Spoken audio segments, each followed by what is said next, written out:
You just realized your business needed to hire someone yesterday. How can you find amazing candidates fast? Easy. Just use Indeed. Stop struggling to get your job post seen on other job sites. With Indeed sponsored jobs, your post jumps to the top of the page for your relevant candidates, so you can reach the people you want faster. According to Indeed data, sponsored jobs posted directly on Indeed have 45% more applications than non-sponsored jobs. Don't wait any longer. Speed up your hiring right now with Indeed. And listeners of this show will get a $75 sponsored job credit to get your jobs more visibility at Indeed.com/ARTS. Just go to Indeed.com/ARTS right now and support our show by saying you heard about Indeed on this podcast. Terms and conditions apply. Hiring? Indeed is all you need.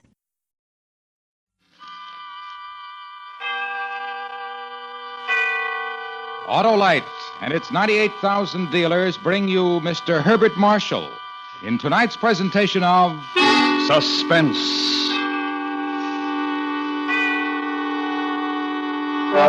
Tonight, Autolite presents a story based on fact and written by a master of suspense. An adaptation of the 19th century Bourne murder case called The Dead Alive. The author, Wilkie Collins. Our star, Mr. Herbert Marshall.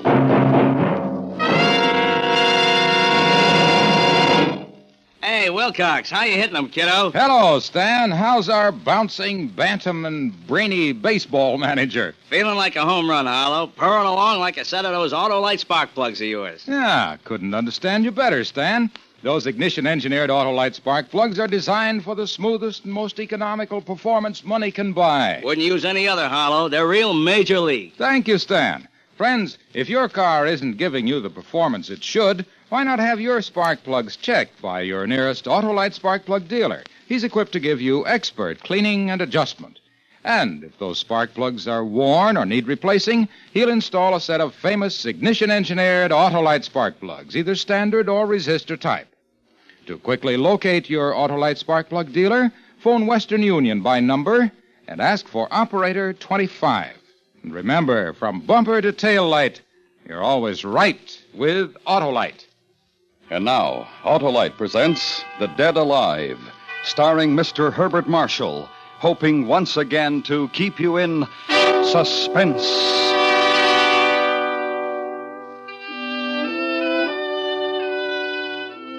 How did the doctor put it to me back there in London? Your disease, Mr. Lefranc, is overwork. Your cure is rest. Your alternative is death. Nice choice of words there, but not to be ignored. For any excitement stirred sudden, unbearable pains in my head. The trip was restful, though the prospect of visiting a country just 5 years beyond a civil war was a little disturbing. The long-standing invitation of my mother's distant relative appeared to hold a promise of friendship and hospitality. The very thing for a nerve-ridden English barrister. I boarded a railroad car at Boston, which deposited me at Morvick Station. The countryside viewed from the station was as flat, as monotonous as any that the earth can show. If to be cured meant, in my case, to be dull, I picked the very place for the purpose. Mr. Philip Lefranc. Oh, yes, of course. You must be Cousin Silas. That's right. I didn't mean to startle you. No. I was fascinated by this, very interesting countryside of yours. Let's start off on an honest footing. This view is uninspired, Philip. But it's good farmland. That's most important. Is this your luggage? No, just these bags. Here, I'll take the big one. That's all right. You carry the two small bags. Oh, but your hand, that bandage, it must be painful. It's just a scratch. He couldn't hurt me. The carriage is this way. Our ride to Meadowcroft Farm passed, for the most part, in silence. And silence seemed most appropriate as we drove through a grove of stunted, twisted trees. On the road ahead, a short, wiry little man walked towards the house. He glanced over his shoulder, then casually angled to let us pass. But something went wrong with our horse, for he swerved towards the man. Watch out! Hey! You nearly killed that man. Next time he'll move out of the way faster. But you led the horse directly at him. No matter. That man was John Jago, my overseer. Not a very nice man, Philip. Not nice at all. Then why do you keep him? Unfortunately, Father left a controlling interest in this estate to my sister. And Letty feels that Jago can run things better than I can. That's still no reason. You might have killed the man. In which case, I would have given him the sort of burial I'd give my dog. Not my favorite dog, mind you.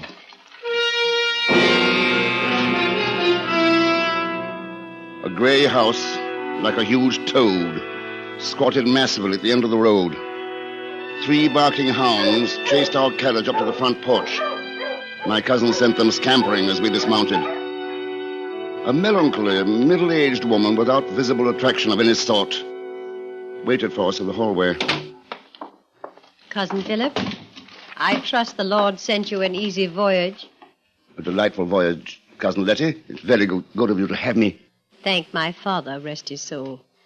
We shall do our best to honor the invitation he extended to your branch of the family. Silas, did you pass Mr. Jago on your way up? Yes, I passed him. You might have been good enough to offer him a lift. I did, after a fashion. This way, Philip. I'll show you to your room. Supper is at 8, Cousin Philip. We start exactly on the hour. Silas left me in a clean, almost sterile room. To pass the time, I made a game of searching for some dust. It was depressing not to find any. I paced, I worried, read, and generally tried to keep the gloom of the house from sinking into my bones. It was useless. By 8 o'clock, I was morosely trying to decide whether to go down to dinner or to repack and leave. My stomach made the decision for me. I walked out of my room and into the loveliest creature I'd ever seen. Oh. I'm sorry. Oh, no, my fault. I shouldn't run down hallways. Of course, you're Philip. Of course. But they told me nothing about you. Well, I don't think they're quite sure of how to classify me. I'm Naomi Colebrook. We'd better go downstairs. We'll miss dinner. Are you visiting too, Miss Colebrook? Oh, no, I've been here over 6 months now. I'm a vague sort of relative. Letty and Silas took me in after my parents passed away. Oh, that was very good of them. Yes, it was. But I am glad to have someone else here now. Is anything wrong? Well, there are tensions in this house. You may feel them. I already have. Something most unpleasant about it all. Oh, please don't let it drive you away. I have to talk to somebody. You see, Naomi, where are you? We're coming, Silas. We'll talk later.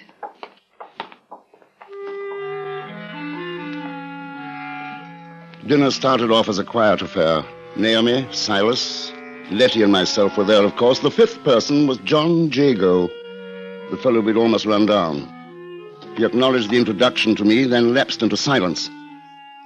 The only time I saw any animation on his face was when he glanced at Naomi. Silas noticed it, too. You find Miss Naomi's face interesting, Mr. Jago. I beg your pardon. Silas, please, don't start in again. It's offensive for the help to be staring at you like that. Your imagination is being overworked again, Silas. Dear Letty, you're so fond of Mr. Jago. Isn't there one small pang of jealousy at his interest in Naomi? Silas. I'm sorry, Miss Letty. When your brother is in one of these moods, it's best that I retire. Good night. Good riddance. There was no need for that, Silas. You're too even-tempered, Naomi. Let's put it to our guest here. Philip, what did you think of that surly fellow's behavior? Why, I don't know. As to looking at Miss Naomi's face, it constantly attracts my own gaze. Oh. Does it? Yes. Does that make it necessary for me to leave the table? Let's both go for a walk, Philip. I've had enough of this for one evening. But, Naomi... Let her be. Go, Cousin Philip.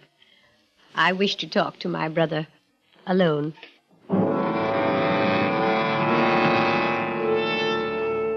The danger signal in my head and those flashes of pain did not slacken until we, Naomi and I, were deep within the grove of trees that surrounded the house. The moon was full, its rays filtering through the dense overhead growth of twisted branches. We walked slowly towards a pale green glow that diffused the gray night ahead of us.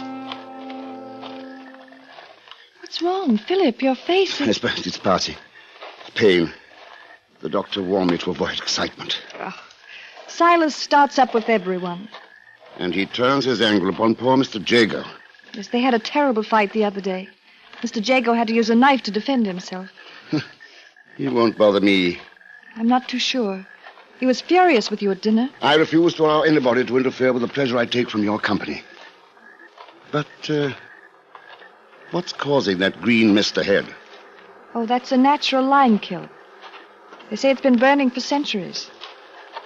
There's a hypnotic quality about this green pit. I can't take my eyes from it. It terrifies me. I keep imagining what would happen if someone were to fall in there. Oh, they should put a fence about it. Philip. What? There, by the trees. Someone's watching us. Huh? Who's that? I hope I'm not intruding. What do you want, Mr. Jago?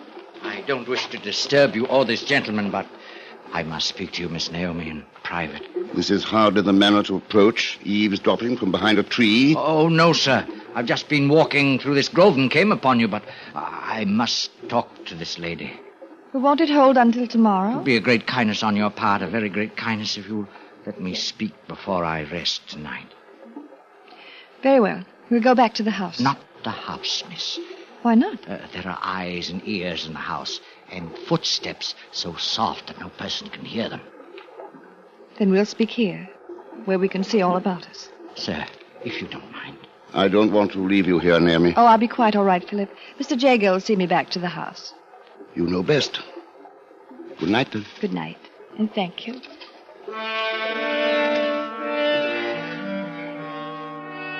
I slept but little that night. I wanted to leave.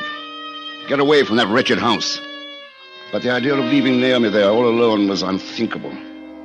With the dawn, I dressed and went down to the front porch.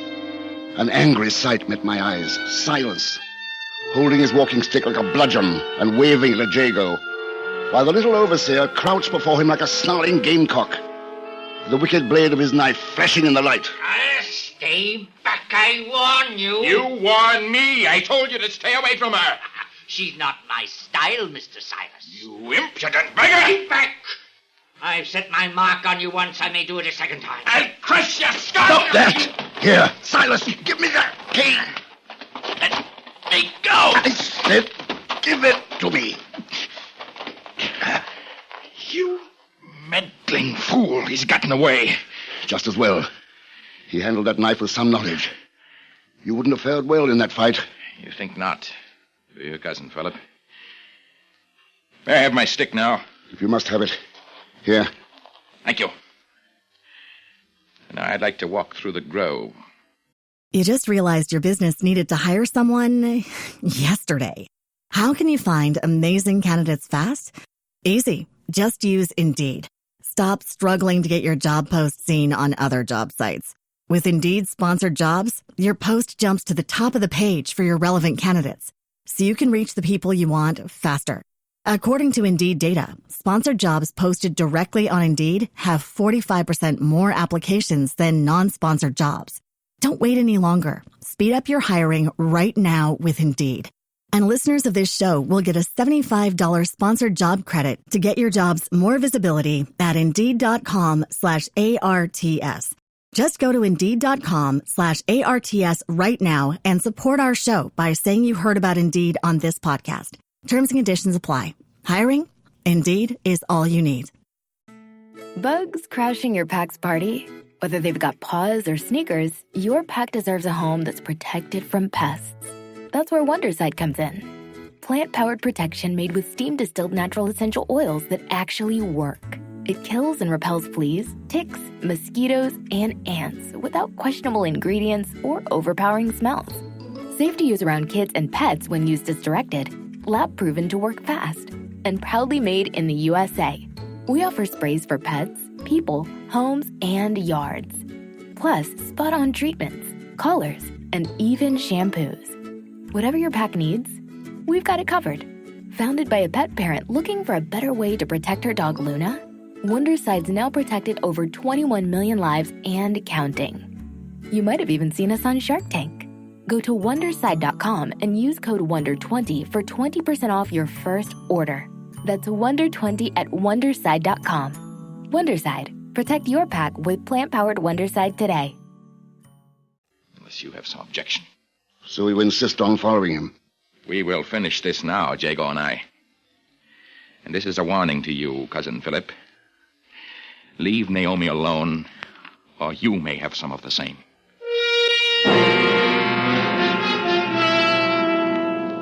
Neither of them had returned to the house by late afternoon. Naomi stayed in her room all day. Cousin Letty sat in her rocking chair and knitted, her eyes never leaving the front door as she waited fearfully. The ugly premonition of violent death hung about the rooms. Finally, approaching footsteps, and we watched to see who would enter.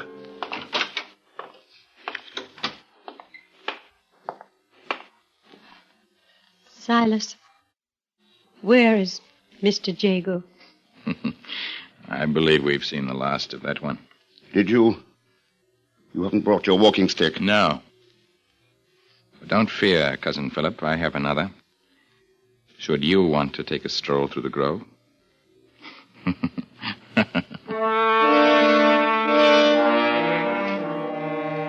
Much later that night, I sat in my room, fully dressed, trying to read. The wildest thoughts were skipping frantically through my mind. Was my cousin Silas a murderer? He had all but admitted it. And yet, someone was walking through the hall. A light, almost stealthy footstep. I opened my door as a wide-robed, ghost-like figure descended the stairway. It was Letty, her body rigid, staring blindly before her. It is dangerous to rouse a sleepwalker, so I followed. Out of the house, through the grove of trees, to the mouth of the lime kiln. She stood there, trembling in the green light. As she took one further step towards the kiln, I reached out and grabbed her shoulders. Look, it's me, it's Philip. Letty, do you understand? Yes, Philip. Yes. He's there. Mr. Jago is there in the kiln. How do you know? He called to me. His voice, it came from there. That was a dream, Letty. You walked in your sleep. No dream. He's in there, I tell you. There's nothing we can do. Nobody could climb down into that pit to see. Over there, by the tree. A long pole with a mesh iron net. You'll see. Mr. Jago is in there. He told me so.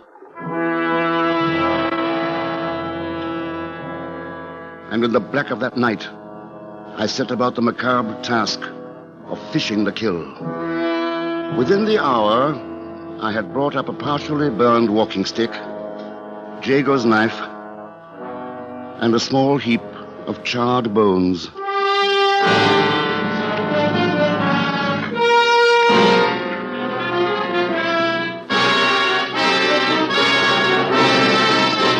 Autolite is bringing you Mr. Herbert Marshall in Wilkie Collins' The Dead Alive. Tonight's presentation in radio's outstanding theater of thrills, Suspense.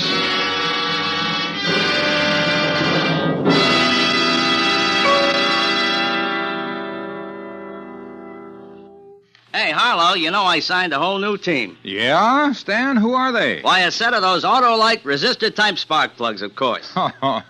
Then you're set for a winning season, Stan. Those Autolite resistor spark plugs are the greatest advance in spark plugs for automotive use in the past 2.5 decades. Is that all? I thought they was the best in 25 years. You're right, Stan. And that built-in Autolite resistor makes possible such advantages as double spark plug life, smoother engine performance, and quick starts. And the resistor spark plug is only one of a complete line of world-famous Autolite spark plugs, ignition-engineered for every automotive use. That's a straight pitch, folks. So see your nearest Autolite spark plug dealer for a spark plug check soon. He services all makes of cars, and he has ignition-engineered Autolite spark plugs, either standard or resistor type. To quickly learn his location, phone Western Union by number and ask for Operator 25. And remember, from bumper to tail light, you're always right with Autolite. And now, Autolite brings back to our Hollywood soundstage Mr. Herbert Marshall in Elliot Lewis's production of The Dead Alive, a tale well calculated to keep you in suspense.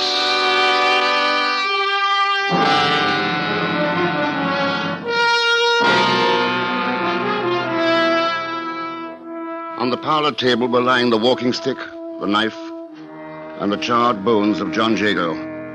I'd roused Naomi and Silas, and now the four of us sat around the room, our eyes studiously avoiding the grisly pile before us. The light from the oil lamps failed to clear shadows from the dark corners of the parlor. And so we sat and waited for the silence to accuse. I didn't kill him. You have murder on your soul. Mr. Jago told me that, too. Oh, in your dream, I suppose. He never cared for you, Letty. Why do you carry on so about him? He was too shy to tell me. And now he never will. For you killed him. That is your stick, Silas. I stumbled near the kill. It fell in. And the knife and the bones, Silas. You killed him, Silas. And make the most of it. I'm going to bed. There's nothing more to be done tonight. We may as well all get some sleep. I don't think I'll ever sleep again. Or at least try, Naomi. Tomorrow we'll have to call in the magistrate.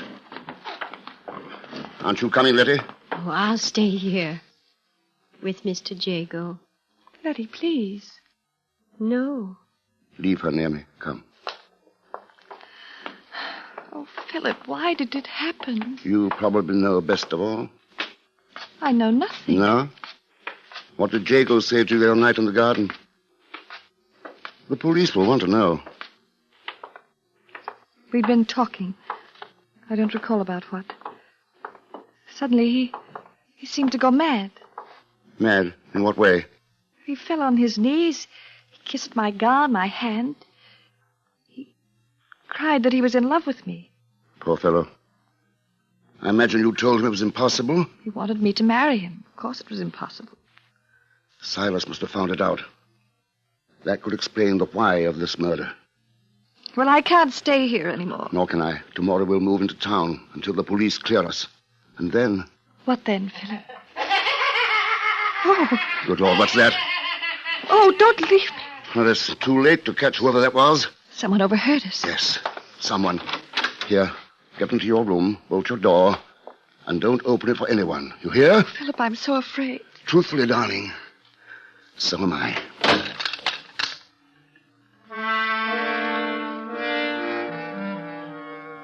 If ever a house was accursed, this was it.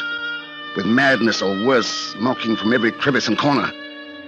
In my room, I locked the door and went to bed. Sleep did not come easily, but it came. I must have just dropped off when some inner sense warned me of a presence in the room. Something was gliding quietly towards the bed. I half opened my eyes and caught the dark shadow of movement and the momentary flash of metal. I rolled out of bed as a knife slashed into the mattress where I'd been lying. My assailant followed me, slashing, hacking at the pillow, the chair that I held before me. I tried to get out of the door. It was still bolted. I slit the bolt, and the shadow rushed, driving me back. In terror, I threw a lamp and hit someone. It was suddenly over. The knife wielder had gone.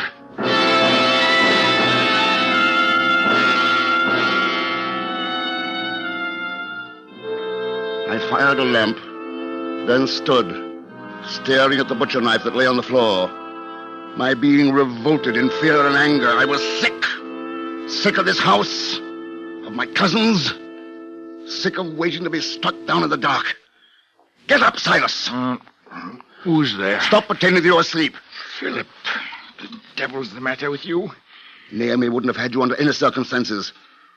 What did you hope to gain by killing me? Killing you. If I wanted to kill you, cousin, I would face up to you like a man, not strike in the dark. Who else in this house would do a thing like that? What of Letty? Letty. It couldn't have been a woman. Don't underestimate our New England women, Philip. They're strong as oxen. You'd better come along with me while I question her. You don't trust me. Exactly.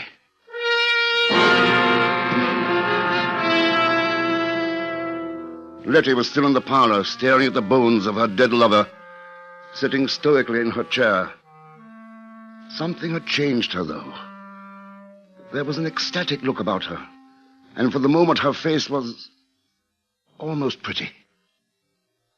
Letty, someone just tried to kill me. I know. How do you know? Mr. Jago told me you were going to die. She won't grasp the fact that John is dead. Oh, yes, I know he's dead. But now he's closer to me than ever. He comes to see me and talk to me. Did you go upstairs, Letty, to my room with a knife? Mr. Jago told me I was pretty. I asked him if I was, and he told me. He's dead now, but he's with me all the time. Well, Philip, are you still quite positive it was I? Naomi!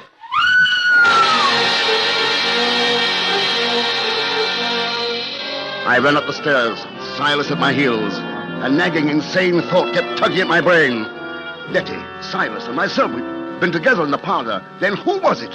What was it? What horror was attacking Naomi in her room? Naomi! Open this door! It's me! Naomi! It's Philip! Naomi, are you all right? Stand back! I'm going to break it open!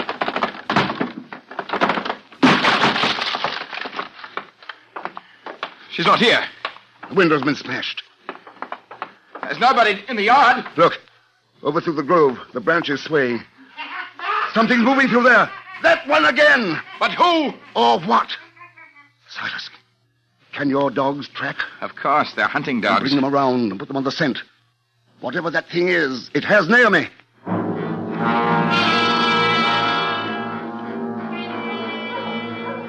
The dogs picked up the scent and ran, baying into the tree grove. Silas and I, lanterns spraying yellow light through the darkness, followed. Somewhere ahead, there was something, man or monster, without a mind.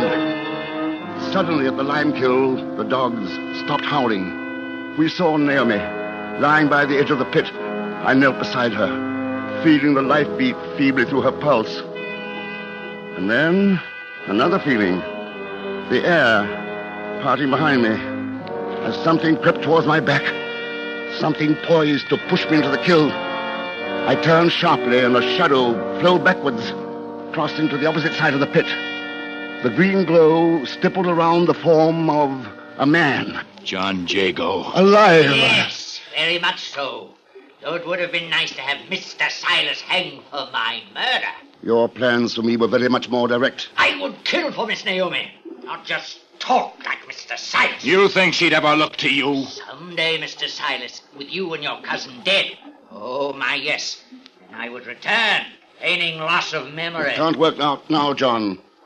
You best come along with us. Oh, take me, sirs. Come over here. I'll be glad to. Wait, Silas. He's too close to the pit. A slip and we'd all be in. Try, please. I'm a match for you both. Mr. Jago, I hear you. I'm coming, Mr. Jago. No. Stay back, Letty. I have no use for you anymore. You said I was pretty, Mr. Jago.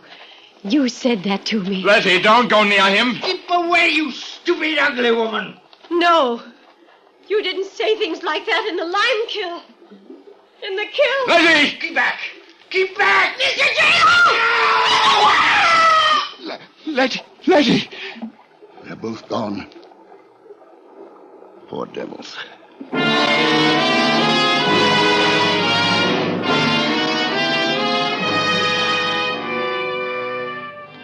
It was the next day, in the carriage, riding back to town. Naomi beside me. The sight of her lovely face driving away ugly thoughts of the night before. Is it all behind us now, Philip? All that hatred? It's finished, my darling. There's just you and I and our future together. A peaceful future. We'll have to watch your nerves. Nerves? Oh, my Lord. In the excitement, I forgot all about it. But the excitement might have killed you. Killed! It cured me. That doctor was wrong. My life was too dull. Then excitement is what you need. Yes. I've been thinking about our honeymoon. There's a wonderful old castle on the Rhine. They say it's haunted.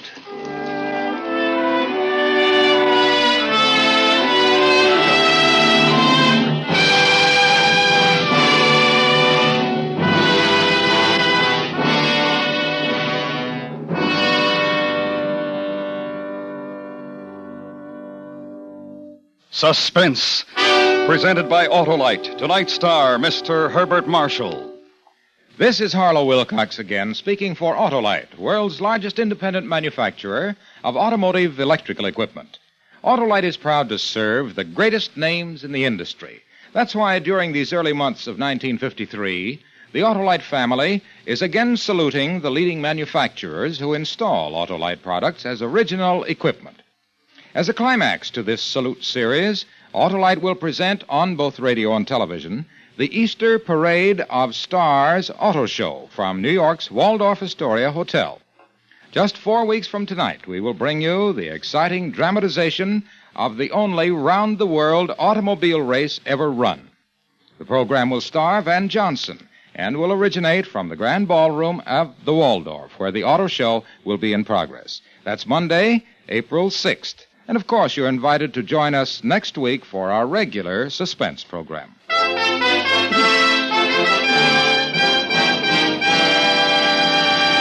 Next week, a story about heroism as we document the attempt of 3 brave men to conquer the mountain. Our star, Mr. John Hodiak. That's next week on Suspense. Suspense is produced and directed by Elliott Lewis, with music composed by Lucien Morawick and conducted by Lud Gluskin. The Dead Alive was adapted for Suspense by Sam Rolfe from the story by Wilkie Collins. In tonight's story, Mary Jane Croft is heard as Naomi, Lamont Johnson as Silas, Jeanette Nolan as Letty, and Joseph Kearns as Mr. Jago.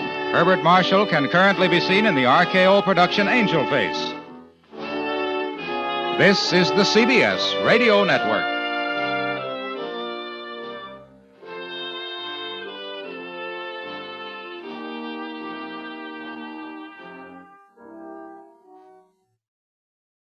Shop the Sherwin-Williams Super Sale and get 40% off paints and stains September 19th through the 24th. With prices starting at $29.39, it's the perfect time to transform your space with color. Whether you're looking to revamp your interior or exterior, we have you covered with bold hues, soothing neutrals, and everything in between. Visit your neighborhood Sherwin-Williams store or shop the sale online. Delivery available on qualifying orders. Click the banner to learn more. Retail sales only. Some exclusions apply. See store for details.